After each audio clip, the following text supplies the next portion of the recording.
নমস্কার বন্ধু, আমি সুতপা প্রত্যেক দিনকার মতো চলে এসেছি। তা দেখুন এখানে আসন পাতা আছে, এটি কিন্তু ঠাকুর রামকৃষ্ণদেবের ভোগ। এখানে আসন পাতা আছে, আর এখানে দেখুন নুন, জল, লেবু, এখানে এটা শুক্তো শুক্তো দেওয়া আছে। দেখুন 5 রকমের ভাজা, ডাল, চচ্চড়ি, ওইটা পনির তরকারি, পনির, চাটনি, পুষ্পান্ন। আর দেখুন ঠাকুরের কিন্তু 1250 চালের ভোগ।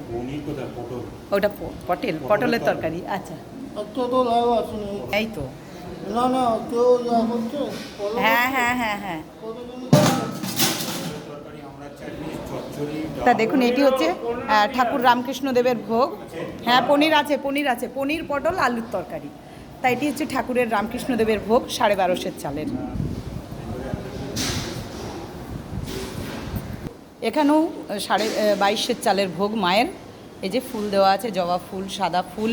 এখানে দেখুন ওখানেও কিন্তু আসন, জল, নুন, লেবু, শুক্তো, 5 রকম ভাজা, ডাল, এখানে চচ্চড়ি, এখানে আলু, পটল, পনিরের তরকারি, চাটনি, আর এটা হচ্ছে পুষ্পান্ন।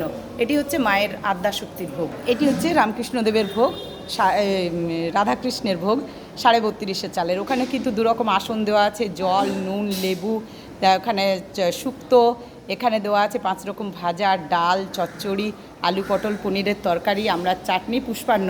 সব কিন্তু একই মেনু, শুধু 2টো আসন দেওয়া আছে। ঠাকুর এটা রাধাকৃষ্ণের ভোগ। আর আপনারা লক্ষ্য করুন রাধাকৃষ্ণের কিন্তু সাদা ফুল দেওয়া হয়েছে, কারণ এখানে জবা ফুল দেওয়া হয় না, তাই এখানে সাদা ফুল দেওয়া আছে। অবশ্যই এই সুযোগটা আপনারাও নিন, অবশ্যই সাবস্ক্রাইব করবেন, লাইক করবেন, কমেন্টস করবেন, পারলে একটু শেয়ার করে দেবেন।